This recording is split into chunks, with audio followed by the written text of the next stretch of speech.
Hi friends, നമുക്കിന്ന് നല്ല രുചികരമായുള്ള ഒരു നാടൻ ബീഫ് റോസ്റ്റ് റെഡിയാക്കാം.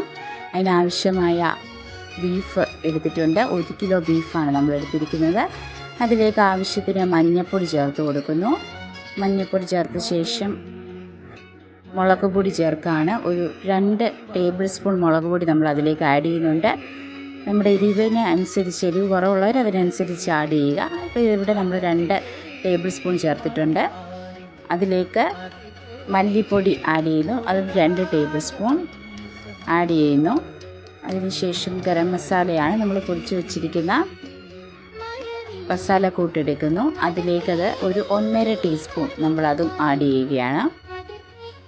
അതിനുശേഷം ഉപ്പ് ആഡ് ചെയ്യും. ആവശ്യത്തിന് ഉപ്പ് കുറവ് മതി എന്നുള്ളവർ അതിനനുസരിച്ച്, അപ്പം അതിന് പാകത്തിന് കറക്റ്റായിട്ട് ഉപ്പ് ചേർക്കുക. അതിലേക്ക് ഇഞ്ചി വെളുത്തുള്ളി പേസ്റ്റാണ്. നമ്മൾ ഇഞ്ചിയും വെളുത്തുള്ളിയും കൂടെ നന്നായിട്ട് അരച്ച് വെച്ചിരിക്കുന്നതാണ്. അപ്പോൾ അതിലേക്ക് അതിൻ്റെ അളവിന് നമ്മൾ എന്ത് ചെയ്യുന്നു, കുറച്ച് ആഡ് ചെയ്ത് കൊടുക്കുകയാണ്. അതിനുശേഷം കറിവേപ്പില നമ്മൾ അതിലേക്ക് ഇടുന്നു. കഴുകി വെച്ചിരിക്കുന്ന കറിവേപ്പില ഇട്ടു. അതിനുശേഷം കൊച്ചുള്ളി അരിഞ്ഞ് വെച്ചിരുന്ന് കുറച്ച് മാത്രം, 1/2 കിലോ കൊച്ചുള്ളി ഉണ്ട്, അതിൽ കുറച്ച് ആഡ് ചെയ്യുന്നു. അതിലേക്ക് കുറച്ച് പച്ചമുളക്, തക്കാളി ആഡ് ചെയ്യുന്നു. അതിലേക്ക് നമ്മൾ കായപ്പൊടി ആവശ്യത്തിന് നമ്മളതിലേക്ക് ഇടുന്നു. അതിനുശേഷം നമ്മൾ പാനലയാണ്, അത് താല്പര്യമുള്ളവർക്ക് നമ്മുടെ കറിയിലേക്ക് ചേർത്താൽ മതി. അതിനുശേഷം വെളിച്ചെണ്ണ ഒഴിക്കുന്നു. വെളിച്ചെണ്ണ ഒരു 3 ടീസ്പൂൺ വെളിച്ചെണ്ണ ഒഴിച്ച് നന്നായിട്ട് ഇളക്കി കൊടുത്ത് കുറച്ച് വെള്ളം ഒഴിച്ച് നമ്മൾ വേവിച്ചെടുക്കുകയാണ്. ഒരു 20 മിനിറ്റ് അത് വേവിച്ചെടുക്കുക. അത് വേവിച്ച ശേഷം നമ്മളത് മാറ്റി അടുപ്പിലാണ് നമ്മളിത് ചെയ്യുന്നത്.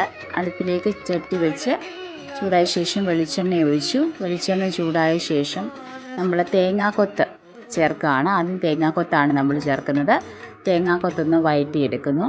തേങ്ങാക്കൊത്ത് വഴറ്റി വരുമ്പോൾ നമ്മൾ ഉള്ളി ഒന്നിട്ട് ചെറുതായിട്ട് മൂപ്പിച്ച് അതിലേക്ക് പച്ചമുളകും ബാക്കിയിരുന്ന നമ്മുടെ കുറച്ച് മുളക് പൊടിയും മല്ലിപ്പൊടി, അതുപോലെ തന്നെ മസാലപ്പൊടി, നമ്മുടെ ഗരം മസാല ഇപ്പോൾ നമ്മൾ നേരത്തെ ചേർത്തിട്ടുണ്ട്. അപ്പോൾ അതിനൊരു അനുസരിച്ച് കുറച്ച് മാത്രം ഇവിടെ ചേർത്താൽ മതി. അതും ചേർത്ത് അരിഞ്ഞ് വെച്ച് ബാക്കി തക്കാളി അതും ആവശ്യത്തിന് ചേർക്കുന്നു. പിന്നെ കറിവേപ്പിലയും കൂടെ ചേർക്കുകയാണ്.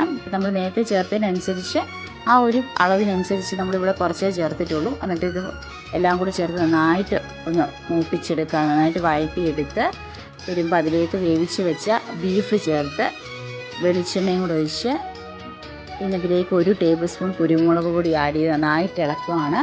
അപ്പോൾ നമ്മുടെ നന്നായിട്ട് ഇളക്കി വഴറ്റിയെടുക്കുകയാണ്. അപ്പോൾ നമ്മുടെ നാടൻ ബീഫ് റോസ്റ്റ് ഇവിടെ റെഡി ആയിട്ടുണ്ട്. നല്ല മണമാണ് ഇപ്പോൾ വരുന്നത്. നമുക്ക് നല്ല കൊതി വരുന്നുണ്ട് ഇത് മണം അടിക്കുമ്പോൾ തന്നെ.